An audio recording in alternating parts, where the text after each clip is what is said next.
Bentrovati amici, oggi parliamo di caro voli, di voli cancellati, di costo di un volo che all'ultimo momento viene aumentato. Insomma, viaggiare sta diventando una vera incognita. Tutto questo è legato alla chiusura dello stretto di Hormuz che, come sappiamo, dalla fine di febbraio sta causando una serie di inconvenienti e soprattutto un rialzo dei prezzi del carburante e del jet fuel, che è il carburante che viene utilizzato dagli aerei e quindi c'è molta incertezza, molte persone non vogliono viaggiare, altre temono di perdere il volo, che venga cancellato, ma ci sono delle direttive. La comunità europea, l'Unione Europea ha cercato di fare chiarezza, ma oggi noi, grazie anche al nostro ospite, l'avvocato Carmelo Calì, che è il presidente di Confconsumatori, cercheremo di fare chiarezza e di capire quali sono i diritti dei viaggiatori. Ci sono come dire, degli atteggiamenti da parte delle compagnie aeree che non possono essere tenuti ed è bene saperlo. Dunque, avvocato, intanto grazie per essere qui. Come dicevo in apertura, l'Unione Europea ha dato delle indicazioni su quello che può accadere, quello che possono chiedere le compagnie aeree e quello che invece non possono fare e che purtroppo, ahimè, può succedere che il viaggiatore si possa trovare in condizioni difficili. Sì, c'è stato questo intervento chiarificatore del commissario europeo ai trasporti che si è, diciamo, in qualche modo inserito all'interno di quella che era una situazione di grande incertezza che si stava determinando. Perché?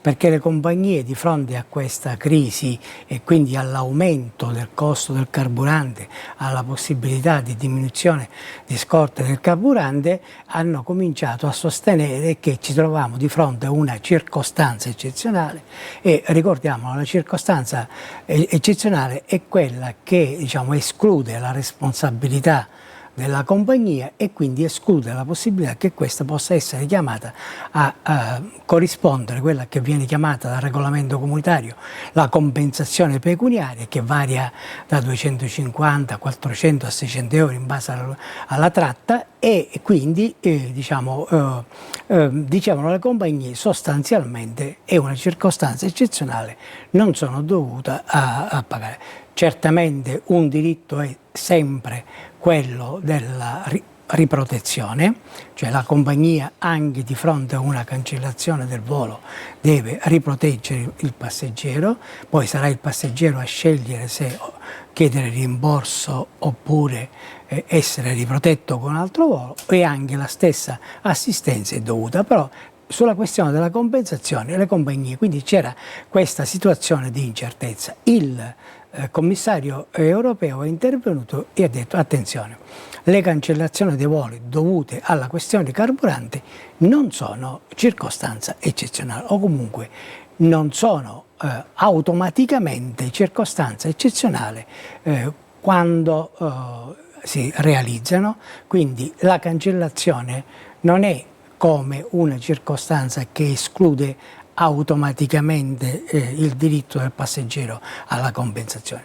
Il commissario da questo punto di vista è stato molto chiaro. È stato molto chiaro e ha detto che certamente vi possono essere delle condizioni nelle quali la circostanza può essere ritenuta eccezionale, però in questo caso, così come sempre in casi analoghi, la compagnia deve dimostrare da un lato che non dipende dalla propria volontà o dalle proprie condizioni e di aver fatto tutto il possibile per scongiurarla. Quindi certamente questo intervento si è collocato in una situazione che si stava determinando di vero e proprio far west sui diritti dei passeggeri, ma certamente rende chiarezza, e quindi attenzione, quando vi diranno che il vostro volo è cancellato e non avete diritto alla compensazione pecuniaria, approfondite, perché potreste averne diritto. Quindi attenzione, perché è possibile invece ottenere dei soldi proprio perché il volo è stato cancellato.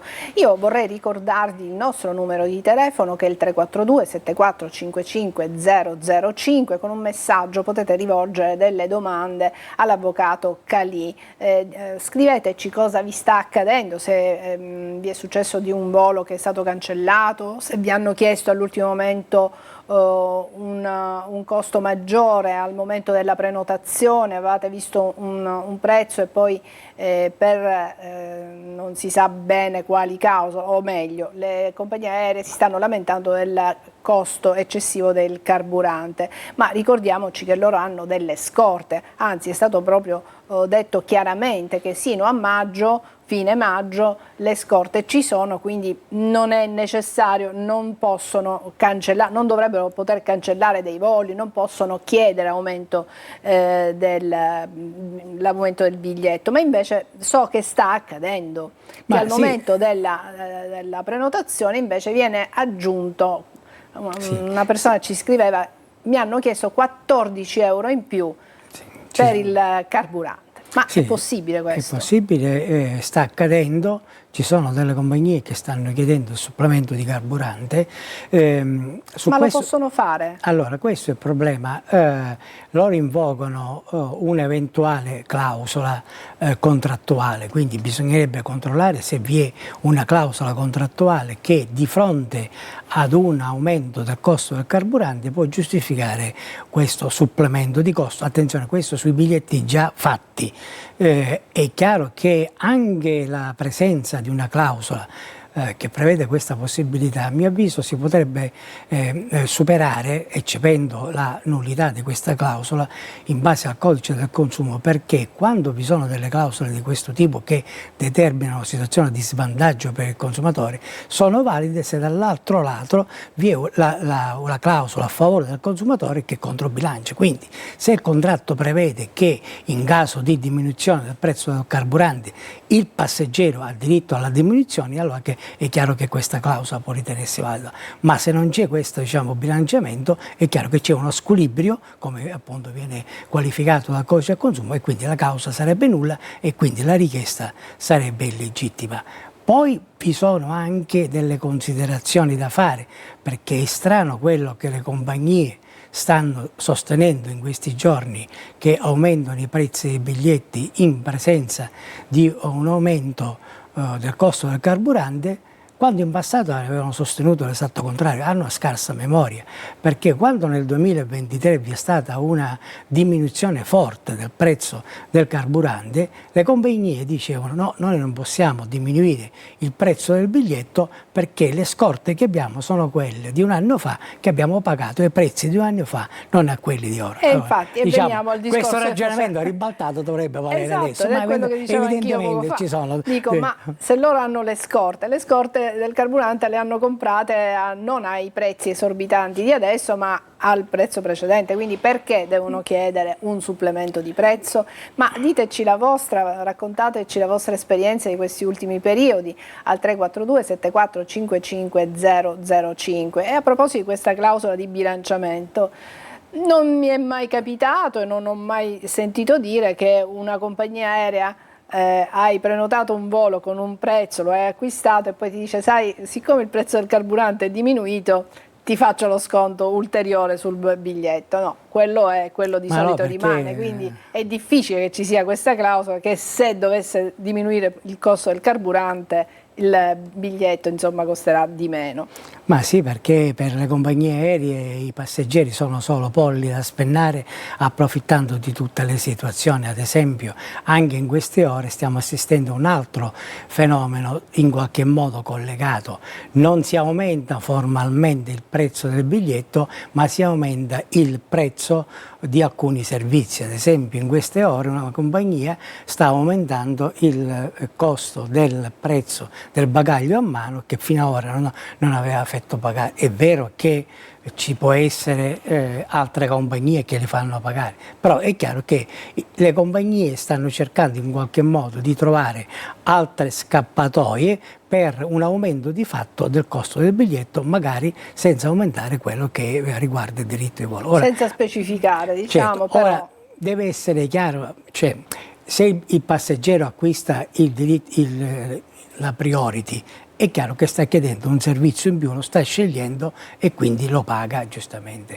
Ma se il passeggero deve pagare per portare a bordo il bagaglio. Abbiamo mai visto un passeggero che si sposta senza bagaglio? Quindi di fatto quell'aumento, quel costo è un aumento di fatto del prezzo del biglietto, perché la compagnia sa che, che il passeggero si sposta portando con sé il bagaglio. Quindi anche questa è una delle tante. Non dimentichiamo quello che accadeva molti anni fa, e che poi grazie a un intervento dell'antitrust fu sanzionato e poi fu eliminato. Cioè le compagnie in sede di prenotazione del prezzo del biglietto facevano pagare un supplemento per l'acquisto con carta di credito di 5 euro a tratta, quindi andata e ritorno erano 10 euro. Bene, interpellate le società che emettevano le carte di credito, dall'antitrust dissero no, assolutamente, noi paghiamo una somma del tutto marginale, non certamente i 5 euro a tratta. Quindi è chiaro che quello era un prezzo in più che la compagnia imponeva al passeggero per poter lucrare. Allora attenzione, perché oggi se ne possono inventare altre come queste del passato. Il bagaglio sarà altro. Quindi prestiamo la massima attenzione quando stipuliamo. Ma come ci si può difendere? Perché è vero quello che diceva l'avvocato, cioè chiunque prende un aereo, non è un autobus di linea urbano per cui dice c'ho la borsettina, non c'ho il bagaglio, ma chi prende un volo può avere un bagaglio più o meno grande, ma certamente qualcosa deve portarsela, no? Quindi chiedere un supplemento per il bagaglio a mano è come dire, un escamotage molto semplice per poter far pagare di più il volo. Quindi ecco, il consumatore come può difendersi? Perché in questo caso credo che ci voglia come dire, un'azione che comporti più consumatori, in questo caso un'associazione. Sì, diciamo che già in questo momento ci sono state diverse segnalazioni all'antitrust, e l'antitrust quindi si trova davanti a queste segnalazioni proprio per tutte queste pratiche che si stanno mettendo in atto in questi giorni. Quindi certamente dal provvedimento, dall'istruttoria dell'antitrust verrà qualcosa che appunto andrà a beneficio non del singolo passeggero, ma della generalità dei passeggeri. Quindi questo è importante. Se vi sono ulteriori elementi che il passeggero ritiene di essere, diciamo, in qualche modo ingabbiato in una richiesta illegittima, sappia che può fare anche da solo una segnalazione all'antitrust, che potrà valutarla a prescindere di quello che è già in campo. Quindi questa è una prima cosa da considerare, perché non è secondario, perché è importante, perché poi l'antitrust potrebbe anche intervenire con un provvedimento cautelare e quindi imporre alle compagnie di porre fine a questo comportamento in attesa della definizione del procedimento. Quindi anche questa possibilità non è da ritenere considerata. E attenzione che le multe dell'antitrust arrivano, quindi almeno questo siamo certi. Quindi facendo sintesi su quanto abbiamo detto finora, se il volo viene cancellato con la dicitura per il caro carburante, il viaggiatore ha diritto a un risarcimento che può andare dai 200, abbiamo detto, dai 250 ai 600 euro. Se invece la cancellazione avviene per mancanza di carburante, la compagnia aerea dice questo, allora, e lo deve chiaramente dimostrare però, no? E quindi non era fisicamente disponibile. Tutto questo potrebbe accadere da giugno in poi, se continua ad esserci lo stretto di Hormuz chiuso. Certamente. Quindi allora, le scorte finiscono e non hanno più carburante, possono cancellare questi voli. Allora, questo, e cosa accade in questo caso? Allora, bisogna chiarire due questioni. Innanzitutto bisognerà sempre valutare caso per caso, e quindi noi purtroppo oggi ci troviamo in una condizione nella quale le notizie diciamo, si modificano di ora in ora, cioè non abbiamo una situazione stagnante, tra virgolette, in cui sappiamo come vanno le cose. Quello che noi stiamo ipotizzando oggi può essere superato questa sera, quindi dobbiamo capire che c'è una situazione di evoluzione. Quindi anche le scorte di carburante bisogna capire cosa accadrà durante questo mese, se quindi ci saranno. Quindi bisogna, in ogni caso la compagnia deve dimostrare che quella carenza di carburante che ha determinato la cancellazione è dovuta non a propria responsabilità. Certo, c'è un nostro telespettatore che ci dice: ho un volo pagato con Booking per fine luglio, la compagnia è la Ryanair. Sinora non hanno comunicato alcun annullamento, ma quanto tempo prima devono comunicare eventuali annullamenti e chi lo deve fare nel caso specifico? Allora, questo Quindi stiamo parlando di fine luglio, quindi ipoteticamente se lo stretto di Hormuz rimane chiuso potrebbero esserci effettivamente le carenze di carburante. Allora, questa è una domanda importante perché la cancellazione del volo comunicata 20 giorni prima della partenza non dà diritto alla compensazione pecuniaria. Questo a prescindere dalle vicende che stiamo vivendo in questi giorni. Quindi ancor più vale per le vicende di oggi. Quindi se la compagnia comunica la cancellazione 20 giorni prima non deve pagare, se lo comunica 14 giorni prima deve pagare un 50%, se lo comunica 7 giorni prima soltanto se fa arrivare, sto semplificando. Allora, da questo punto di vista è importante che il passeggero abbia la consapevolezza che si può determinare una cancellazione del volo in cui la compagnia comunica prima dei 20 giorni e quindi a quel punto ha l'obbligo di essere riprotetto.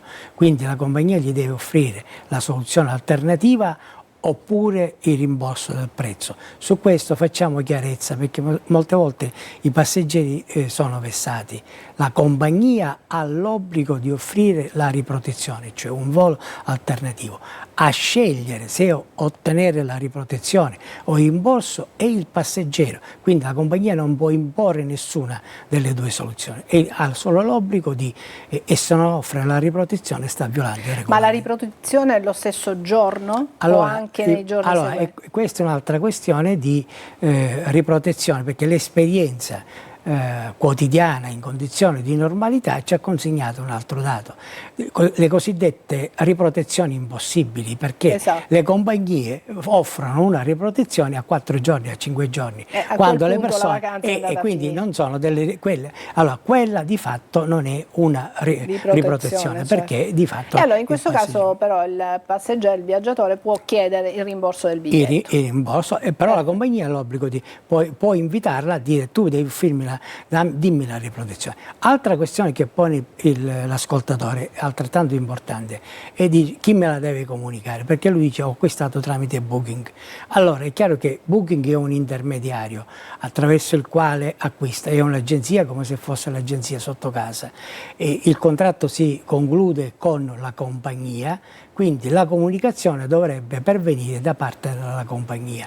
Molte volte in questi casi succede un caos perché non lo dà la compagnia, non lo dà la società quindi a cui si abbiamo rischia di arrivare in aeroporto quindi, e non trovare prestiamo il volo. la massima attenzione perché dovrebbero darla entrambi, dovrebbe darla una, dovrebbe darla l'altra, molte volte non lo dà nessuno, quindi attenzione, però è chiaro che il contratto si conclude con la compagnia, però magari c'è la mail di Booking che viene data a Booking, quindi questi sono ci può essere un po' di purtroppo confusione. Il passato ci ha consegnato molti casi di servizi legati proprio a questo tipo di comunicazione. Allora andiamo in pubblicità, pochissimi minuti, approfittatene di questo tempo per formulare le vostre domande con un messaggio al 342 74 55 005. A tra poco.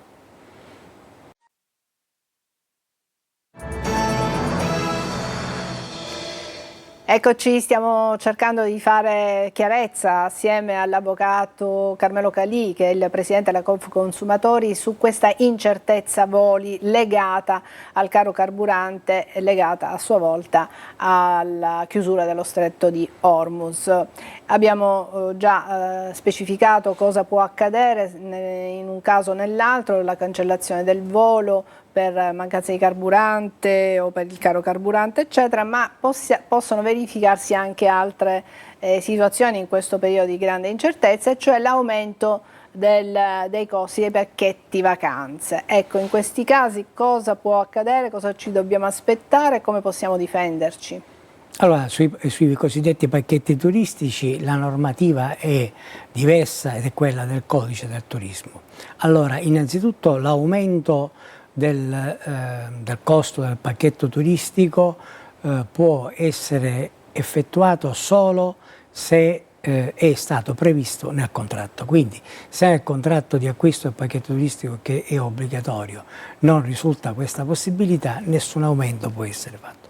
Nel caso in cui vi è questa previsione, però attenzione, non possono essere effettuate richieste di aumento del costo del prezzo biglietto del pacchetto turistico nei 20 giorni precedenti la partenza. Quindi o la richiesta viene prima dei 20 giorni oppure è totalmente illegittima e non è dovuta.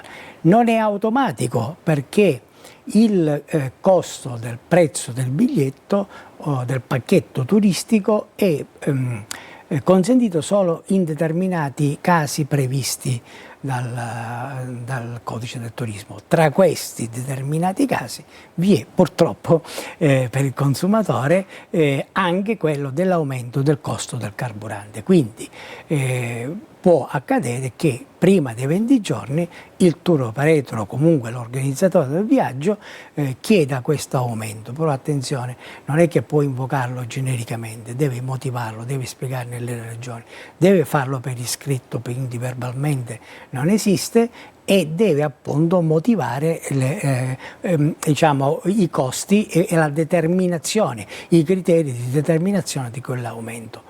Ancora di più il passeggero ha una possibilità di uscita.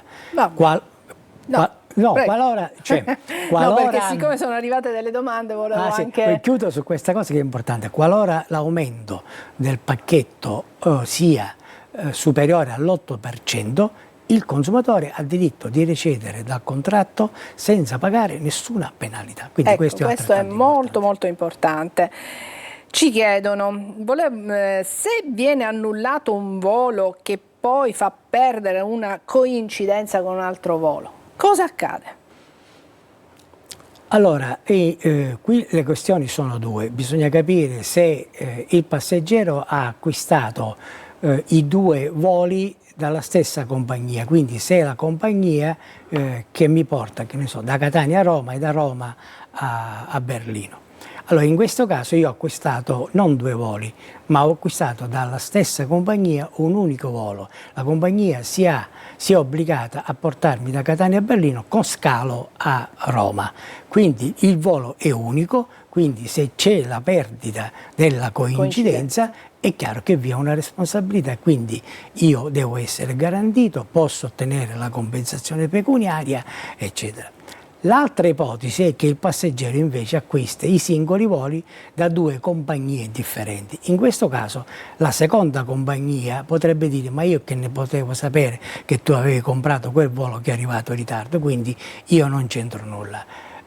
Questo è quindi formalmente vero, però è anche vero che il regolamento comunitario prevede il cosiddetto risarcimento supplementare, che in questo caso si può chiedere alla compagnia del primo volo che ha portato ritardo. Quella che ha fatto perdere la coincidenza. Cioè il regolamento prevede che qualora il passeggero, a prescindere dalla compensazione e da tutto il resto, qualora il passeggero abbia subito un ulteriore danno, può chiedere il risarcimento, quindi tutte quelle spese della coincidenza, di eventuale perdita di notti di albergo, eccetera, possono essere richieste naturalmente. In questo caso però bisogna provarle, quindi bisogna provare le spese effettivamente sostenute e perse, eccetera. Ma da questo punto di vista vi è quest'alta previsione del regolamento che garantisce il passeggero. Abbiamo pochi minuti, vediamo se riusciamo anche a fare chiarezza sulla questione assicurazioni, perché spesso quando andiamo nelle compagnie di viaggio, nelle agenzie di viaggio, ci viene chiesta: ma vuole fare un'assicurazione, eccetera. Ecco, quando dire sì, quando invece è superflua?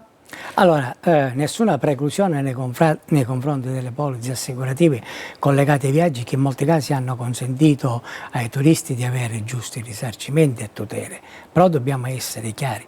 perché molte volte il passeggero o il turista compra una polizza assicurativa che non copre quello che è il disservizio da cui pensa di essere garantito, ma ancor più, molte volte compra una polizza assicurativa che gli garantisce la copertura di quello che già gli garantisce la legge, ad esempio il regolamento comunitario. Allora, io che sto a acquistare una cosa se già la legge mi consente di avere questo. Quindi la raccomandazione che mi sento di dare è: prestate la massima attenzione al contratto, leggete cosa vi viene proposto di assicurare e poi, se vi rendete conto che quello che vi viene proposto di assicurare è idoneo e non è superfluo, acquistate, prestando attenzione anche a quelle che sono le franchigie, perché molte volte vi sono delle franchigie anche alte per le quali poi alla fine il consumatore, tra costo dell'assicurazione e decurtazione della franchigia, si trova ad aver speso inutilmente dei soldi. Quindi, esatto, ma quali potrebbero essere le situazioni in cui potrebbe convenire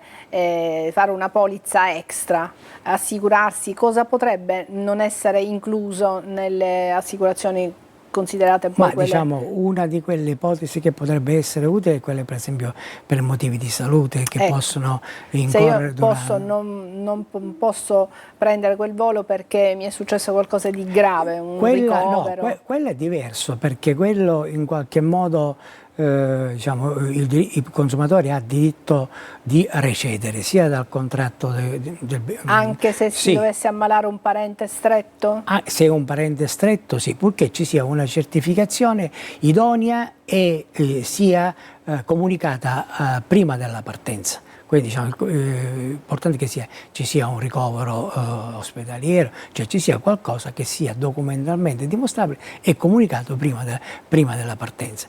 Io riferivo invece a quando uno si trova in viaggio, può succedere che durante il viaggio, fermo stando tutte le tutele che molte volte vengono date dalle società, però è chiaro che vi può essere una tutela aggiuntiva che di una polizza sanitaria. Se mi sento male durante il mio viaggio... Perfetto, quindi questa per esempio, però anche qui attenzione, leggiamo attentamente i contratti, perché poi molte volte può essere, io penso di aver comprato una polizza utile da questo punto di vista e poi è del tutto inutile, perché poi le assicurazioni poi iniziano a fare le pulci sulla documentazione, quindi c'è proprio una vessazione del turista in maniera incredibile. Io porto sempre l'esempio di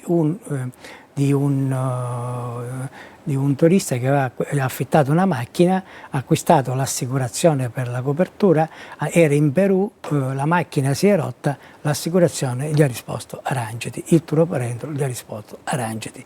Lui si è arrangiato, si è preso un'altra macchina, ha chiesto poi al ritorno il rimborso e anche qui si rifiutavano, con delle eccezioni totalmente pretestuose e inutili e peraltro infondate. Quindi attenzione, perché poi i polli sono questi. Vabbè, in questi casi è bene, come dire, consultare, coinvolgere un'associazione di consumatori come quella del presidente Carmelo Calì, e lì appunto la tutela può scattare, possono scattare i giusti consigli, si può capire se siamo stati truffati, se possiamo fare qualcosa per, come dire, chiedere e ottenere i propri diritti di viaggiatori. E allora ci salutiamo qui, grazie per averci seguito. Che dire, buona estate, buon viaggio, speriamo che tutto possa risolversi per il meglio. In questo momento c'è grande incertezza, vedremo. Continueremo a parlarne con la Conf Consumatori e anche con voi telespettatori. Grazie, alla prossima.